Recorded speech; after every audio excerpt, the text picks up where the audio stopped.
Haleluya, puji Tuhan. Terima kasih Mbak Desi. Selanjutnya kita akan mendengar renungan firman Tuhan yang hari ini diberitakan oleh Pastor Joseph Pauljang. Untuk mengantarkan kita kepada renungan firman Tuhan, kita akan berdoa. Silakan Bu Santi Simanjuntak. Silakan Bu. Ya, baik, mari kita berdoa. Bapa kami di sorga, terima kasih untuk pagi ini kami siap mendengarkan firman-Mu, firman-Mu yang akan membuat kami menjadi manusia baru Tuhan. Kiranya firman-Mu menjadi rema dalam kehidupan kami sehari-hari. Urapi hamba-Mu Pastor Pauljang, berikan hikmat dari sorga supaya cakap mengajari kami Tuhan. Dan berkati semua yang mendengarkan dan menyaksikan embun pagi ini Tuhan. Di dalam nama Tuhan Yesus, haleluya, amin. Amin, terima kasih Bu Santi. Siap-siap para lektor, yaitu Ibu Nerliana, Ibu Sarma, dan Ade Naomi. Adapun pembacaan firman Tuhan yang menjadi dasar renungan kita diambil dari kitab Yesaya pasal 10 ayat 1 sampai 34 dibacakan oleh Ibu Nerliana, dari Yesaya 11 ayat 1 sampai 16 dibacakan oleh Ibu Sarma, dari kitab Matius 2 ayat 1 sampai 23 dibacakan oleh Adik Naomi. Untuk Yesaya 10 ayat 1 sampai 34 dibacakan oleh Ibu Nerliana, silahkan. Baik, terima kasih Pak Enardo. Salam Pak Enardo. Salam.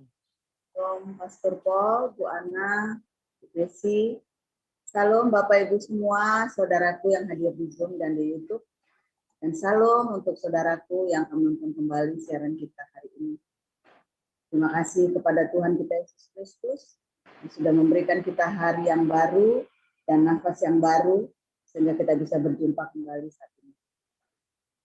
Marilah kita membaca firman Tuhan dari Yesaya 10 ayat 1 sampai 34.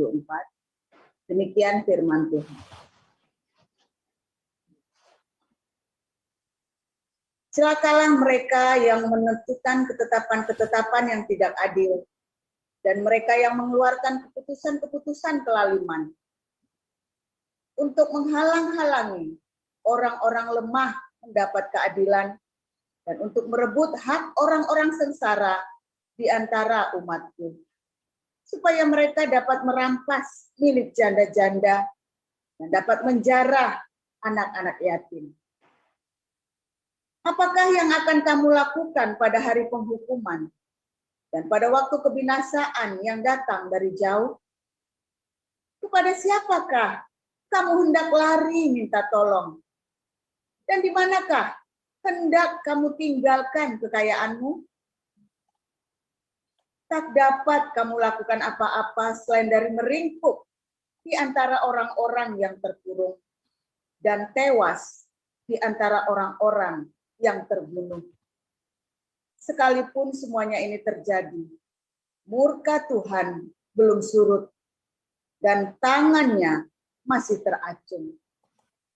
Celakalah Asyur yang menjadi cambuk murkaku dan yang menjadi tongkat amarahku. Aku akan menyuruhnya terhadap bangsa yang murtad.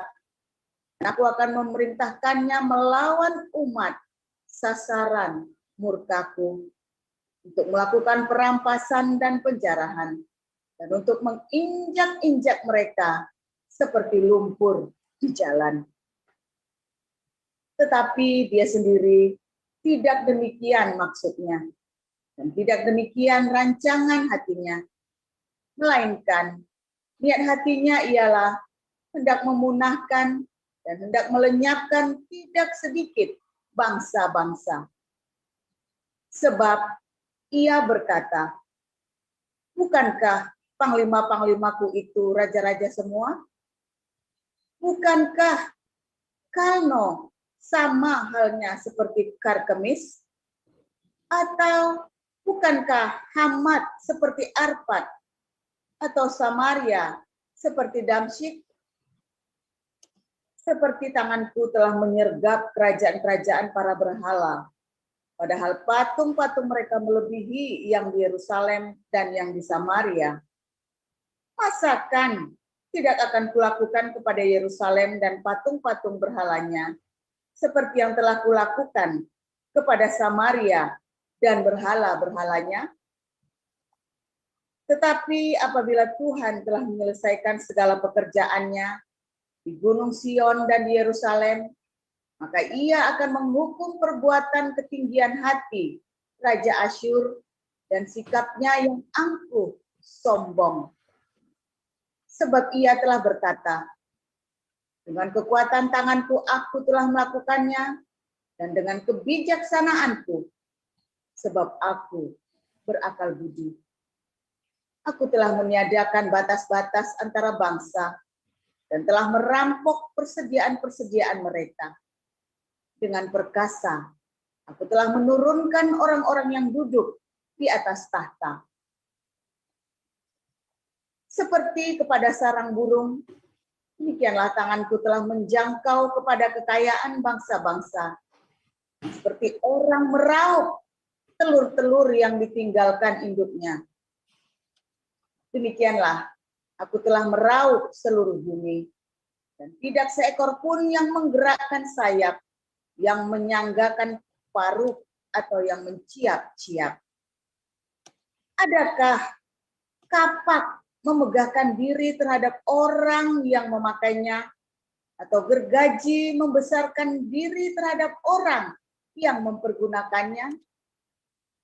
Seolah-olah gada menggerakkan orang yang mengangkatnya, dan seolah-olah tongkat mengangkat orangnya yang bukan kayu. Sebab itu Tuhan semesta alam akan membuat orang-orangnya yang tegap menjadi kurus kering, dan segala kekayaannya akan dibakar habis dengan api yang menyala-nyala. Maka terang Israel akan menjadi api, dan Allahnya yang Maha Kudus akan menyala-nyala dan akan membakar dan memakan habis putri malu dan rumputnya pada satu hari juga.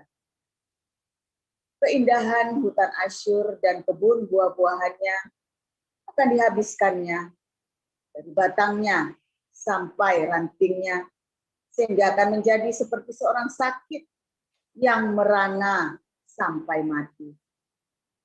Dan sisa pohon-pohon hutannya akan dapat dihitung banyaknya, sehingga seorang anak dapat mencatatnya.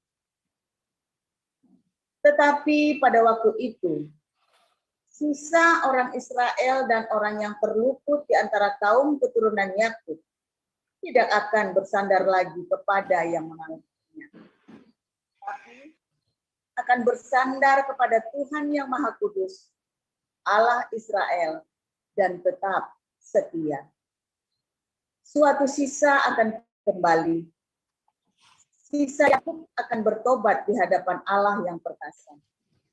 Sebab sekalipun bangsamu, hai Israel, seperti pasir di laut banyaknya, namun hanya sisanya akan kembali. Tuhan telah memastikan datangnya kebinasaan, dan dari situ timbul keadilan yang meluap-luap. Sungguh, kebinasaan yang sudah pasti akan dilaksanakan di atas seluruh bumi oleh Tuhan, Tuhan semesta alam. Sebab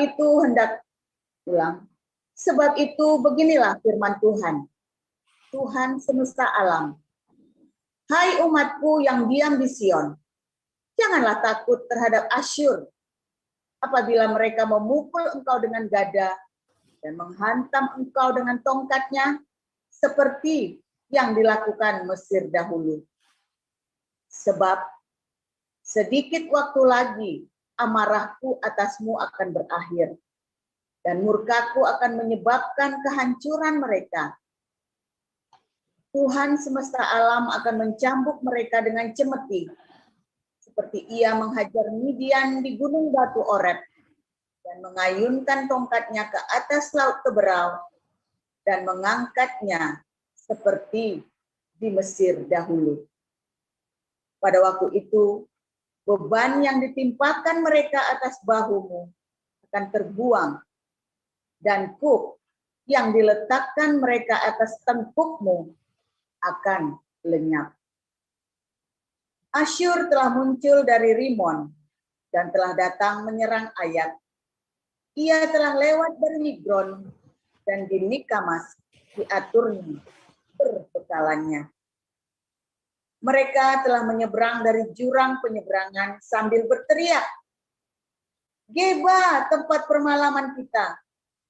Penduduk Rama gemetar, penghuni Gibea, Saul melarikan diri.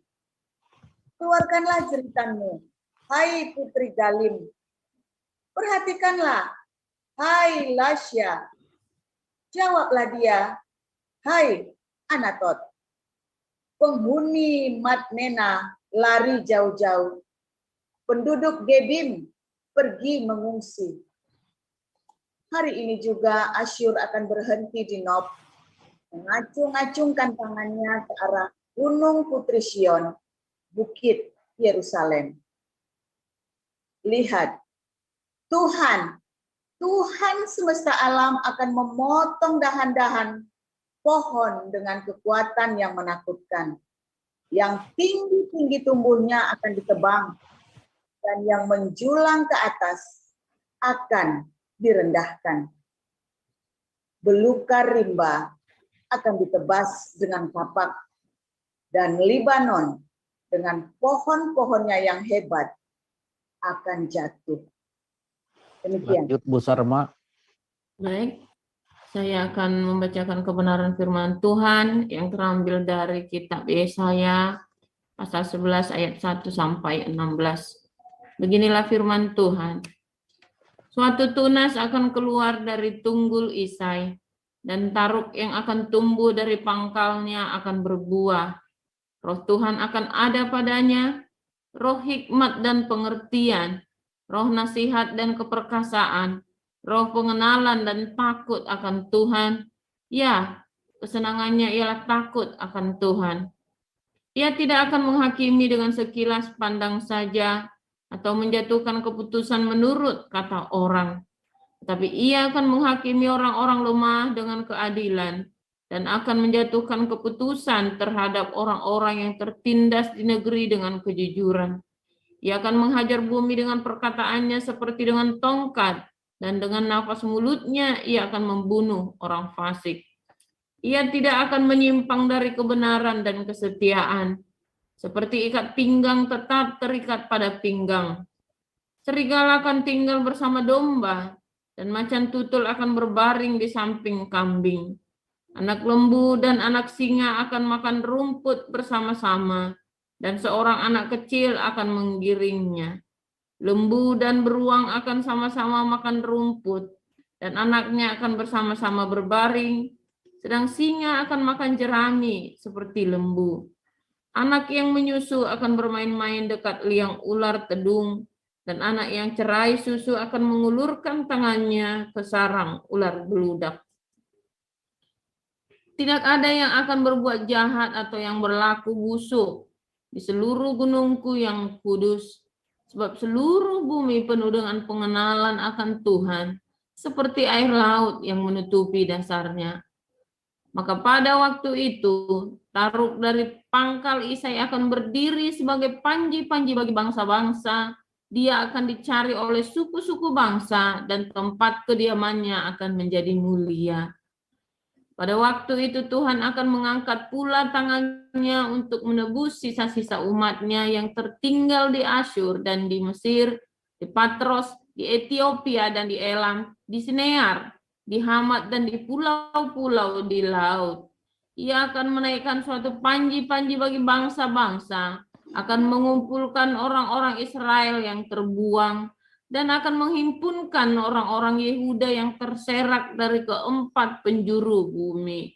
Kecemburuan Efraim akan berlalu, dan yang menyesakkan Yehuda akan lenyap. Efraim tidak akan cemburu lagi kepada Yehuda, dan Yehuda tidak akan menyesakkan Efraim lagi. Tetapi mereka akan terbang ke barat, ke atas lereng gunung Filistin. Bersama-sama mereka akan menjarah Bani Timur. Mereka akan merampas Edom dan Moab, dan orang Amon akan patuh kepada mereka. Tuhan akan mengeringkan Teluk Mesir dengan nafasnya yang menghanguskan, serta mengacungkan tangannya terhadap sungai Efrat, dan memukulnya pecah menjadi 7 batang air, sehingga orang dapat melaluinya dengan berkasut. Maka akan ada jalan raya bagi sisa-sisa umatnya yang tertinggal di Asur, seperti yang telah ada untuk Israel dahulu pada waktu mereka keluar dari tanah Mesir. Demikian. Lanjut, Ade Naomi. Saya lanjutkan pembacaan Matius 2 ayat 1 sampai 23. Sesudah Yesus dilahirkan di Betlehem di tanah Yudea pada zaman Raja Herodes, datanglah orang-orang Majus dari timur ke Yerusalem dan bertanya-tanya, di manakah dia, raja orang Yahudi yang baru dilahirkan itu? Kami telah melihat bintangnya di timur dan kami datang untuk menyembah dia. Ketika Raja Herodes mendengar hal itu, terkejutlah ia beserta seluruh Yerusalem. Maka dikumpulkannyalah semua imam kepala dan ahli Taurat bangsa Yahudi. Lalu dimintalah keterangan dari mereka di mana Mesias akan dilahirkan. Mereka berkata kepadanya, di Betlehem di tanah Yudea. Karena demikianlah ada tertulis dalam kitab Nabi. Dan engkau Betlehem, tanah Yehuda, engkau sekali-kali bukanlah yang terkecil di antara mereka yang memerintahkan Yehuda. Karena daripadamulah akan bangkit seorang pemimpin yang akan menggembalakan umatku Israel.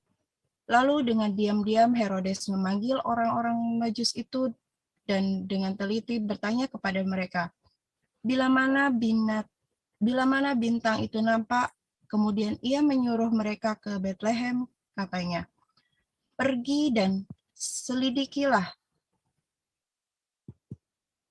selidikilah dengan seksama hal-hal mengenai anak itu, dan segera sesudah kamu menemukan dia, kabarkanlah kepadaku supaya aku pun datang menyembah dia.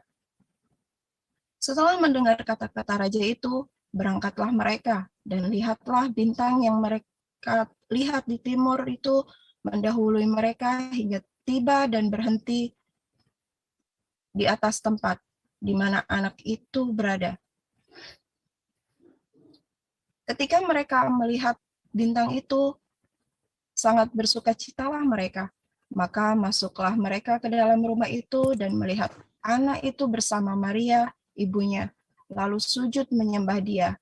Mereka pun membuka tempat harta bendanya dan mempersembahkan persembahan kepadanya, yaitu emas, menyan, dan mur. Dan mereka diperingatkan dalam mimpi supaya jangan kembali kepada Herodes. Maka pulanglah mereka ke negerinya melalui jalan lain. Setelah orang-orang Majus itu berangkat, nampaklah malaikat Tuhan kepada Yusuf dan dalam mimpi dan berkata, bangunlah, ambillah anak itu serta ibunya. Larilah ke Mesir dan tinggallah di sana sampai aku berfirman kepadamu. Karena Herodes akan mencari anak itu untuk membunuh dia. Maka Yusuf pun bangun. Diambilnya anak itu serta ibunya malam itu juga, lalu menyingkir ke Mesir. Dan tinggal di sana hingga Herodes mati. Hal itu terjadi supaya genaplah yang difirmankan Tuhan oleh Nabi, dari Mesir kupanggil anakku. Ketika Herodes tahu bahwa ia telah diperdayakan oleh orang-orang Majus itu, ia sangat marah. Lalu ia menyuruh membunuh semua anak di Betlehem dan sekitarnya. Lalu,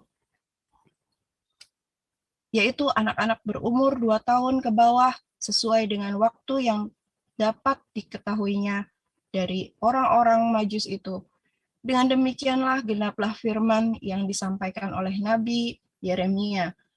terdengarlah suara Rama, tangis dan ratap yang amat sedih. Rahel menangisi anaknya dan ia tidak mau dihibur sebab mereka tidak ada lagi. Setelah Herodes mati, nampaklah malaikat Tuhan kepada Yusuf dalam mimpi di Mesir. Katanya, "Bangunlah, ambillah anak itu serta ibunya dan berangkatlah ke tanah Israel. Maka karena mereka yang hendak membunuh anak itu sudah mati." Lalu Yusuf pun bangun. Diambilnyalah anak itu serta ibunya dan pergi ke tanah Israel. Tetapi setelah didengarnya bahwa Arkelaus menjadi raja di Yehuda, menggantikan Herodes, ayahnya, ia takut ke sana karena dinasehati dalam mimpi. Pergilah Yusuf ke daerah Galilea. Setibanya di sana, ia pun tinggal di sebuah kota bernama Nazaret.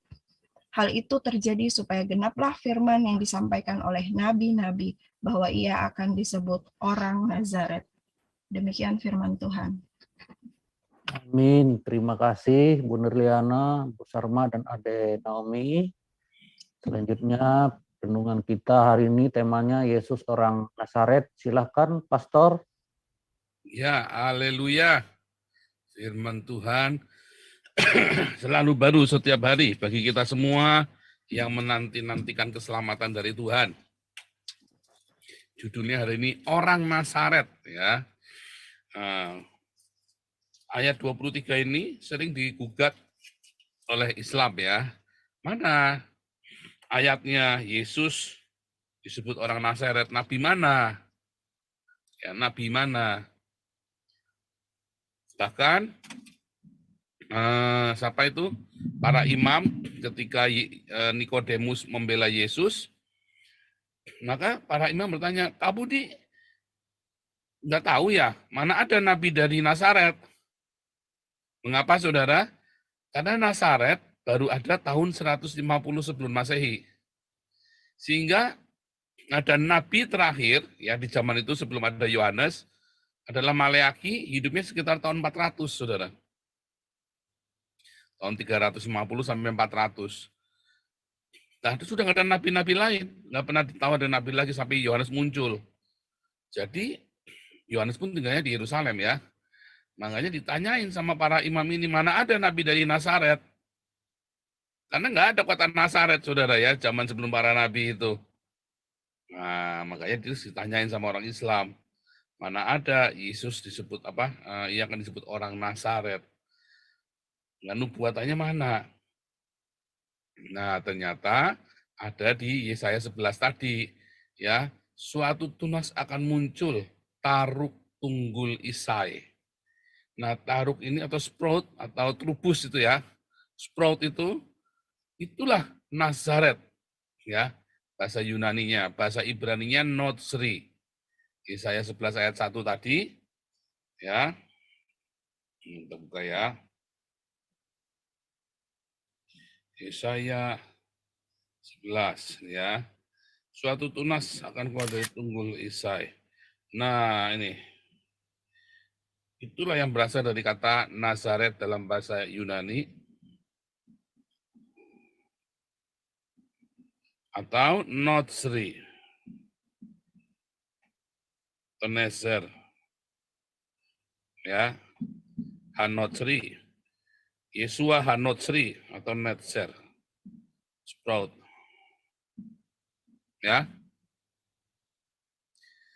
Yesus adalah tunas dari tunggul Isai, Taruk yang tumbuh dari pangkalnya.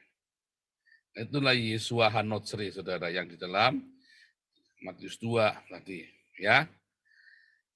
Nah, kota Nazaretnya baru dibangun tahun 100, kurang lebih tahun 150 BC, saudara. Ya, dengan ajaib sekali, ya, dan Yesus sengaja tinggal di kota yang bernama Nazaret. Ya, jadi nubuatannya itu nggak mungkin meleset secara hurufiah, secara metafora, pokoknya nggak mungkin meleset. Ajaib, ya. Nah, begitulah cara nubuatan bekerja, ya, saudara, ya. Belakangan banyak orang suka bernubuat ya. Ada yang namanya siapa itu? Ibu V yang digondol sama Jibril katanya ya. Akhirnya menjadi bulian ya. Saya sudah tegur tuh ya dulu ya, hati-hati kalau orang bernubuat. Ya, dari dasar orang bikin YouTube cari duit soalnya ya. Jadi tampung aja sama orang-orang ini ya. Ada yang aneh-aneh langsung ditampung. Dulu Ibu V itu pernah mau muncul di YouTube kita ya, saya larang ya. Mau kesaksian ini, mau apa, nubuatan Yesus mau datang. Oh, enggak usah. Mengapa? Karena seperti kilat memancar di langit, saudara ya. Dalam Matius 24. Coba kita baca dulu sebentar ya, supaya saudara tahu. Firman kita.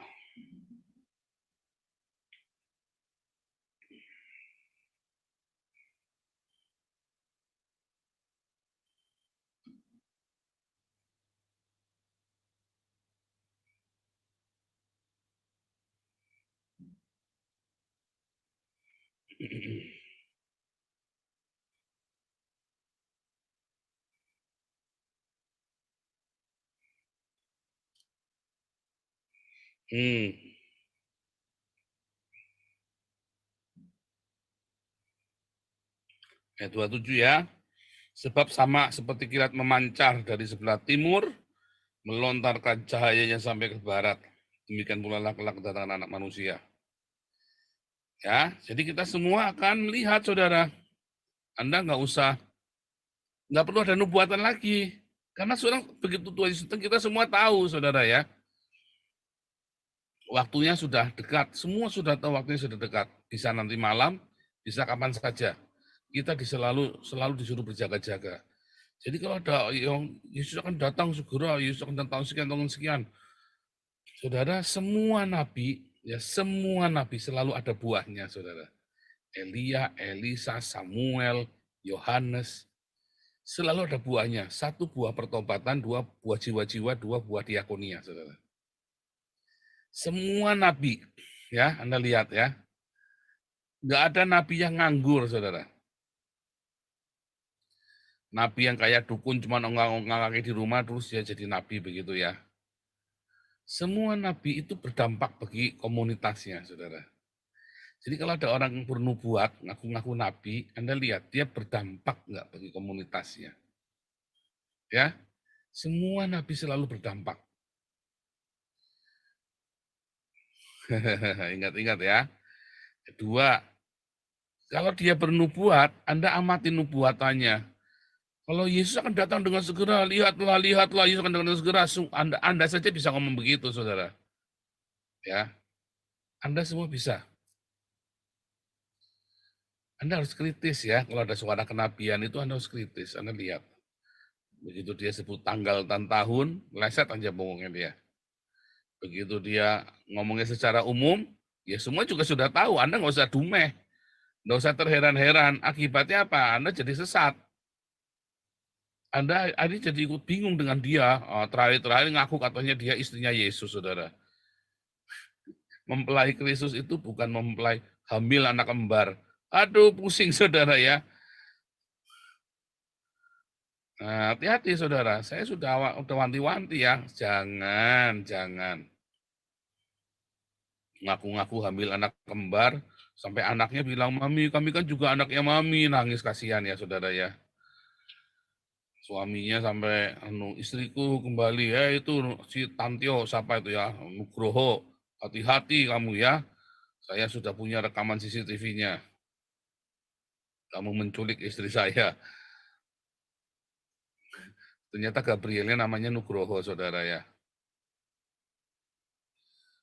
Ada lagi nanti ya, perempuan sama laki, lihatlah Tuhan akan datang, segera. Semua umum, saudara. Semua dari dulu, saudara, nubuatnya juga sama. Wah, akan terjadi perang Armageddon. Ya, semua juga sudah sama. Ya, saya selalu wanti-wanti ya, dengan semua nubuatan. Hati-hati, saudara. Anda amatin orang ini kalau sering bernubuat. Tepat nggak, saudara, nubuatannya? Hati ya, saudara ya. Kalau saudara lihat orang bernubuat, lihat orang ini bernubuat jangka pendek, jangka panjang. Bahkan orang yang sering bernubuat tepat saja Anda tetap harus hati-hati, saudara. Jangan anggap remeh nubuatan, tapi jangan dumeh. Katanya Paulus apa? Ujilah segala sesuatu, saudara. Peganglah yang baik. Sebab saking Anda ingin Anda ingin mempersiapkan diri, akhirnya Anda bunuh diri ya. Kayak yang di Kalideres itu rupanya dari sekte ya. Ingat yang di Bandung yang bunuh diri massal itu ya. Wah ngeri saudara ya, jual rumah massal. Dulu kakak saya korban ya. Ada yang namanya pendeta Sitompul. Wah Tuhan Yesus akan datang. Tuhan sudah berfirman kepada saya. Ya, tahun 2000, tahun 1999. Saya tanya sama dia ya, sampai saya jengkel ya sama orang ini ya. Pak, kapan itu mau berangkatnya kapan? Karena saya mau menikah. Oh, you outsider, you nggak usah tahu itu urusan kami. Nah, karena kakak saya keracunan sama ibu saya. Akhirnya saya menikah, kakak saya sama ibu saya nggak bisa datang, saudara. Ya, kakak saya menikah, kakak saya datang, kakak saya nggak datang, maksud ibu saya datang, tapi kakak saya nunjau di sana, di Modo Inding, di tempat terpencil di sana, saudara. ATM-nya saja 200 kilo jauhnya, saudara.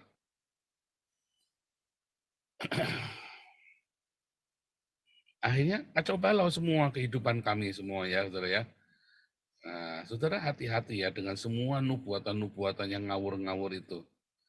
Itulah sebabnya saudara harus tetap ada di dalam penggembalaan. Setiap hari membaca firman Tuhan yang benar. Nah, di kelas evangelis itu Anda diajarin bagaimana membaca firman Tuhan. Hati-hati. Oh, saya bukan anti nubuatan, saya sering bernubuat, saudara ya. Saya mendapat penglihatan, ya. Saya sering mendapat penglihatan. Saya sering bernubuat, ya. Saya tidak anti, cuman saya bilang hati-hati, saudara. Hati-hati. Saya tahu apa itu nubuat, saya tahu apa itu penglihatan. Cuman saya berhati-hati, saudara. Si Tompul ya, itu yang ke Modo Inding, itu kakak saya kok jadi korban soalnya. Namanya si Tompul.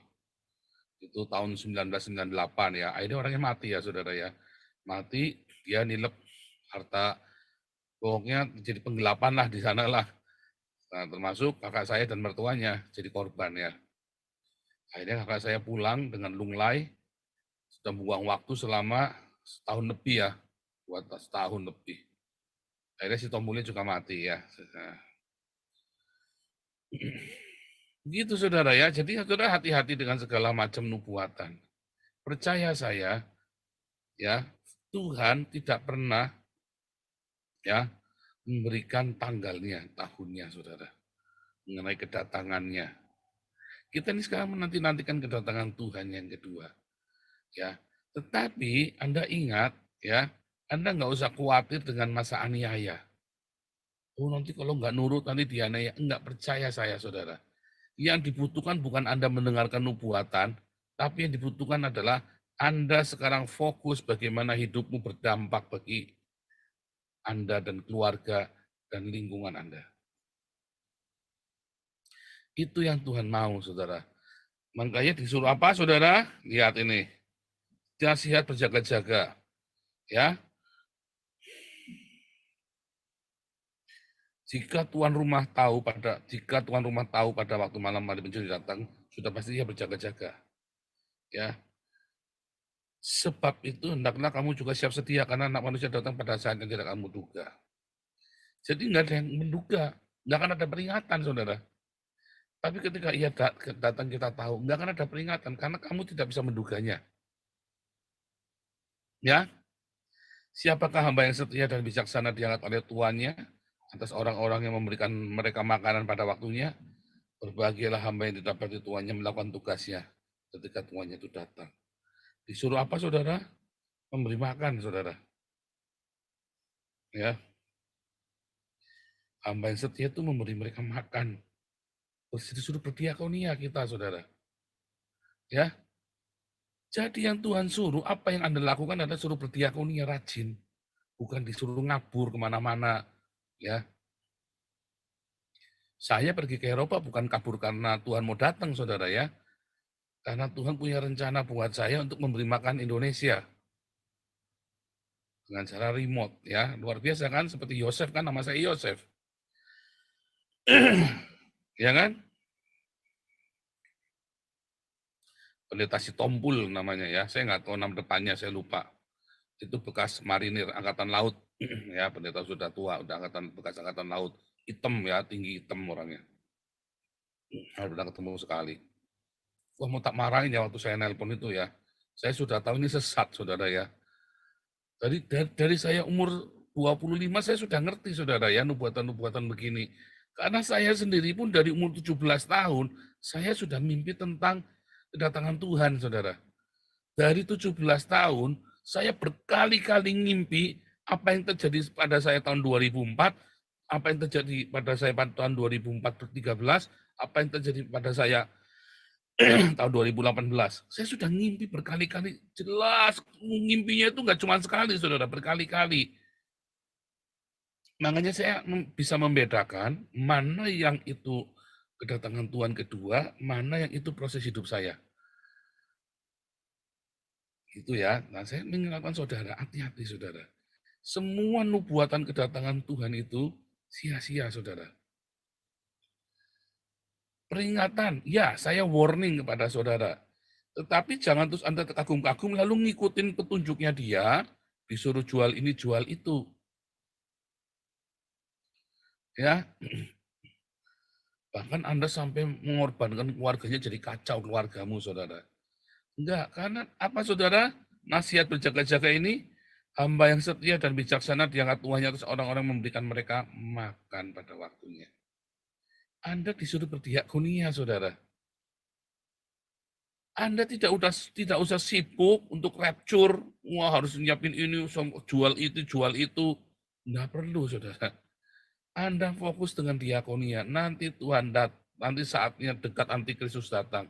Saudara nanti akan dituntun sama Tuhan. Saudara akan melihat bencana alam, tapi itu bukan buatmu. Ya. Dan jangan takut dengan kematian. Karena ada yang lebih buruk daripada kematian.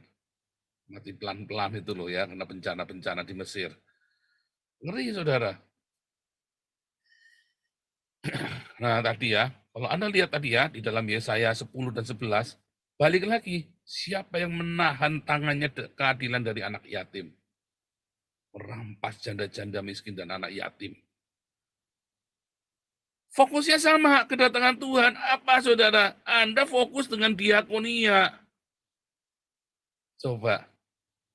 Jaib ya. Apa yang diajarkan dalam komunitas kita? Ya selalu ceritanya begitu, saudara. Jangan merampas haknya anak-anak yatim dan janda-janda miskin. Artinya apa? Ketika saudara diberkati lebih, berkatmu itu adalah bagi miliknya anak yatim dan janda-janda miskin. Ya, bukan untuk dikawin, saudara. Janda-janda miskin dikawin, datang, ditidurin, kurang ajar. Ya, saya selalu mengingatkan, kalau ada yang begitu laporkan ke saya. Nanti kita umumkan ya dari sini ya, supaya orangnya kita singkirkan dari komunitas kita. Itu orang jahat sekali ya.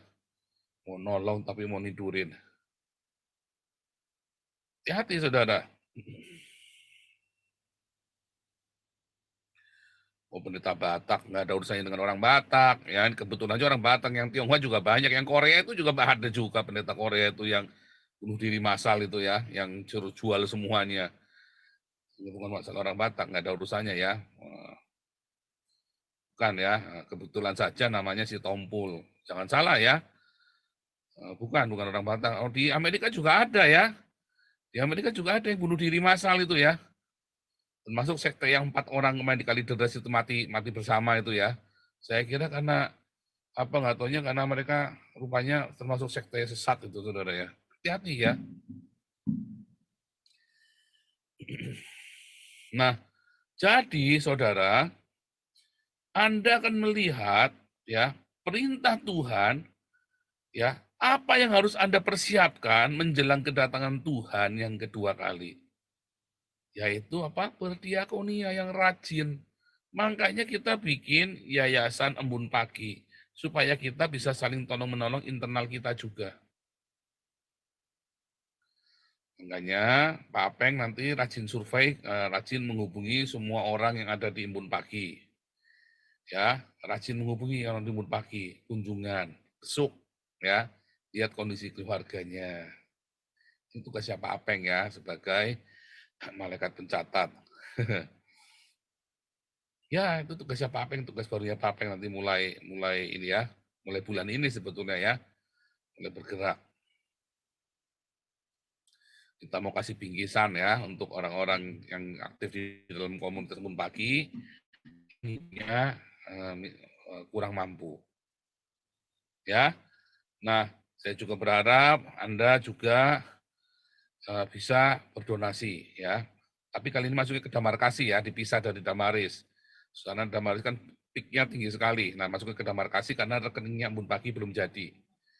Ya nggak keburu. Yayasan Embun Paginya kita kemarin tunggu-tunggu ya. Jadi kita memang aksinya agak terlambat karena kita nunggu rekeningnya jadi.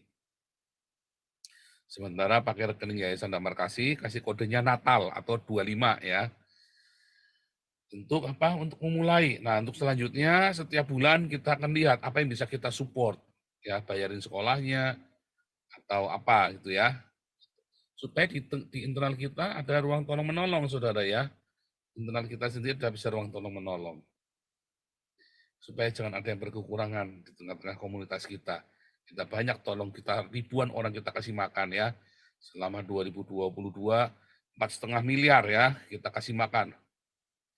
Setiap malam ya, sudah ada sekitar 400.000 nasi bungkus yang kita bagikan selama tahun 2022 ini.